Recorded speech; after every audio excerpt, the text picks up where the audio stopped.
नमस्कार, हरियाणा भारत में स्वागत है आपका। मैं हूं आपके साथ सुनैना सिंह। बुलेटिन की शुरुआत करेंगे, लेकिन उससे पहले हेडलाइंस। मुख्यमंत्री मनोहर लाल खट्टर ने आम बजट को बताया संतुलित और लोकहित का बजट। मुख्यमंत्री ने कहा कि बजट में जरूरी चीजों और सामाजिक सुरक्षा का रखा गया है ख्याल। पानीपत में बने कारपेट को ऑस्ट्रेलिया, अमेरिका, यूके के खरीदारों ने जमकर सराहा। पानीपत में बनी कालीन को मिला पहला पुरस्कार। केंद्रीय बजट के बाद 2021-22 के बजट की तैयारियों में जुटी हरियाणा सरकार। सरकार ने 10 फरवरी को बुलाई मंत्रिमंडल की बैठक। मिनी भारत की झलक पेश करने वाले इंटरनेशनल सूरजकुंड क्राफ्ट मेले का इस साल लुत्फ नहीं उठा पाएंगे पर्यटक। क्राफ्ट मेले को कोरोना की वजह से सरकार ने किया स्थगित। पूर्व विधायक रेलूराम पुनिया समेत परिवार के 8 लोगों का हत्यारे दामाद को एसटीएफ ने मेरठ से किया गिरफ्तार। साल 2018 में फर्जी दस्तावेज पर पैरोल लेने के बाद हो गया था फरार। हरियाणा के मुख्यमंत्री मनोहर लाल खट्टर ने आम बजट को संतुलित और लोकहित का बजट बताया है। मुख्यमंत्री ने कहा कि बजट में जरूरी चीजों और सामाजिक सुरक्षा का ध्यान रखा गया है। बजट में कृषि के लिए 75,000 करोड़ का प्रावधान किया गया है। स्वास्थ्य बजट पिछले बजट से 135% बढ़ा है। कोरोना वैक्सीन के लिए 35,000 करोड़ का प्रावधान है। घोषणा की गई है, लोकसभा में बजट प्रस्तुत किया गया है और खुशी है इस बात की कि पिछला ये पूरा वर्ष जैसे कोविड का निकला है और जैसे पूरा अर्थतंत्र, पूरी जो आर्थिक गतिविधियां, उसके ऊपर एक बहुत बड़ी कठिनाई जो आई, उसके बावजूद भी इस वर्ष का ये जो बजट है बहुत संतुलित और बहुत लोकहित का ये बजट ये पेश किया गया है। आज हमारी वित्त मंत्री श्रीमती निर्मला सीतारमण जी ने जो बजट पेश किया है उसमें विशेष तौर पर शिक्षा, उसमें स्वास्थ्य, उसमें इंफ्रास्ट्रक्चर और उसमें जितने भी आवश्यक जितनी भी चीज़ें थी, सामाजिक सुरक्षा के नाते भी बहुत सी चीज़ों का ध्यान में रखा है। वैसे तो कालीन निर्माण में भदोई का डंका बजता है, पर इस बार पानीपत में बन रहे कारपेट को ऑस्ट्रेलिया, अमेरिका, यूके के खरीदारों ने जमकर सराहा है। खरीदारों के साथ ही जजों ने भी पानीपत में बनी कालीन को पहले पुरस्कार के लिए चुना है। यह कालीन विनी डेकोर ने बनाया था। इंडिया कॉर्पोरेट एक्सपो का तीसरे वर्चुअल फेयर में 50 देशों के 206 विदेशी खरीदारों ने भाग लिया था। कंपनी के निदेशक कमल गर्ग को ऑनलाइन सर्टिफिकेट दिया गया है। केंद्रीय बजट के बाद अब हरियाणा सरकार भी 2021-22 के बजट की तैयारियों में जुट गई है। सरकार ने 10 फरवरी को मंत्रिमंडल की बैठक बुलाई है। मंत्रिमंडल बैठक में आगामी बजट पेश करने को लेकर भी निर्णय लिया जाएगा। बैठक में विधानसभा का बजट सत्र बुलाने पर चर्चा होगी।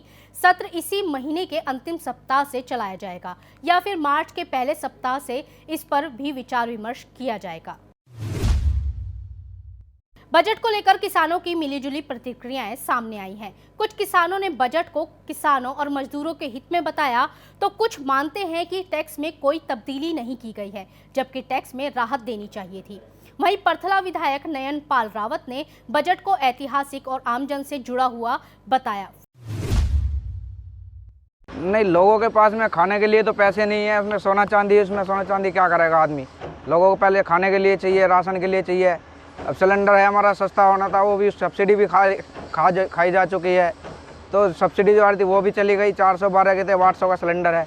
सोना चांदी का कोई क्या करेगा, आदमी पहले खाना पीना देखेगा अपना। पेश किया गया है, क्या कहना चाहेंगे आप बजट? देखिए, मैं समझता हूँ कि माननीय मोदी जी की जो सरकार है जो दोबारा से बनी है और इस देश के सभी 130 से 35 करोड़ लोगों ने जो विश्वास व्यक्त किया था माननीय मोदी जी की सरकार पर, मैं समझता हूँ निश्चित तौर पर माननीय मोदी जी की सरकार हर व्यक्ति के जो ना उसमें खरा उतर रही है विश्वास पर। और एक आज ऐतिहासिक बजट जो है ना पेश किया गया है जो किसान के प्रति, लोगों के स्वास्थ्य के प्रति और अन्य सभी जो सुविधाओं को ध्यान में रख करके जो बजट पेश किया है, मैं समझता हूँ कि एक ऐतिहासिक बजट है। हर साल अरावली की वादियों में मिनी भारत की झलक पेश करने के लिए इंटरनेशनल सूरजकुंड क्राफ्ट मेले का लुत्फ पर्यटक इस साल नहीं उठा पाएंगे। फरवरी महीने में लगने वाले सूरजकुंड क्राफ्ट मेले को कोरोना की वजह से सरकार ने स्थगित कर दिया है। 1 फरवरी से 15 फरवरी तक आयोजित होने वाले इस मेले में देश विदेश के कलाकार और कलाओं का संगम होता था। राम जन्मभूमि निधि समर्पण अभियान का शुभारंभ चिट्ठा मंदिर से शुरू हुआ। अभियान में विश्व हिंदू परिषद अध्यक्ष अनूप अग्रवाल, सह संघ संचालक अभियान प्रमुख गगन प्रकाश ने संतों के आशीर्वाद से अभियान का शुभारंभ किया। निधि समर्पण अभियान में लोगों ने दिल खोलकर चंदा दिया। देश की राजधानी दिल्ली में पत्रकारों पर दर्ज हो रहे झूठे मुकदमों के विरोध में जिला पत्रकार संघ ने राज्यपाल को ज्ञापन सौंपा। जिला पत्रकार संघ के सदस्यों ने बताया कि किसान आंदोलन में पत्रकारों द्वारा निष्पक्ष पत्रकारिता करते हुए जिन कठिनाइयों का सामना करना पड़ रहा है, पत्रकारों पर झूठे मुकदमे दर्ज किए जा रहे हैं, जिसका विरोध पूरे देश के पत्रकार कर रहे हैं। प्रदर्शन और धरना जो चल रहा है उसमें पत्रकारों की निष्पक्ष पत्रकारिता को लेकर के सरकार ने जो अपना रवैया अपनाया हुआ है, उसको लेकर के हम आज सभी पत्रकार जो है वो महामहिम राष्ट्रपति जी को एक ज्ञापन जो है वो सौंपने आए हैं, और वो डीसी महोदय के माध्यम से, ताकि जो पत्रकार हैं अपनी निष्पक्ष पत्रकारिता करें और इसके बीच में कोई भी रुकावट पैदा ना हो, और भारत सरकार और पत्रकारों के बीच में मध्यस्थता करके राष्ट्रपति जी इस बात पे संज्ञान लें कि पत्रकार जो है वो हमेशा निष्पक्ष पत्रकारिता करें, उनको किसी किस्म की कोई दिक्कत ना हो। पूर्व विधायक रेलू राम पुनिया समेत परिवार के 8 लोगों का हत्यारा दामाद को एसटीएफ ने मेरठ से गिरफ्तार किया है। आरोपी संजीव साल 2018 में फर्जी दस्तावेज पर विलासपुर के गांव के पते पर 28 दिन की पैरोल लेने के बाद फरार हो गया था। पुलिस को उसकी तलाश थी। आरोपी संजीव की तलाश के लिए टीम लगातार लगी हुई थी। सूचना मिलने पर पुलिस टीम ने गिरफ्तार कर यमुनानगर पुलिस के हवाले कर दिया।